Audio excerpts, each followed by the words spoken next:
আরিফ ইসলাম আপনি লিখেছেন, আপনি কেন রাজনীতি করেন না? আপনার মতো মানুষ রাজনীতিতে এলে দেশের এবং ইসলামের কল্যাণ হবে। দেখুন, আমাদের সবাইকে রাজনীতি সচেতন হতে হবে। পৃথিবীর রাজনীতি আমাদেরকে বুঝতে হবে। ভূ রাজনীতি নিয়ে যদি আমাদের জানাশোনা না থাকে, সচেতনতা না থাকে, তাহলে আমরা ক্ষতিগ্রস্ত হব।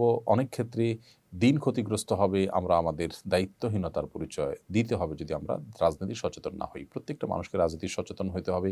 প্রত্যেকটা মানুষকে রাজনৈতিক যে সমস্ত ভালো মন্দ দিকগুলো আছে সেগুলো ওয়াকিবহাল থাকতে হবে। তা না হলে যেটি বলেছি যে তার দ্বারা দিনের অপকার তার অজান্তে অনেক ক্ষেত্রে হয়ে যেতে পারে। এমন কোনো স্টেপ নিতে পারেন যেটা ফলে দিন ক্ষতিগ্রস্ত হবে এবং তার ধারণা, তার কনসেপ্ট, তার ঈমান, বিশ্বাস অনেক কিছুর সম্পর্ক এর সাথে রয়েছে। সেই জায়গা থেকে আমরা রাজনৈতিক ভাবে সচেতন থাকার চেষ্টা করি। তবে প্রচলিত কোনো রাজনৈতিক দলের সাথে অন্তর্ভুক্ত হওয়া এটা এটা সব ক্ষেত্রে জরুরি নয়।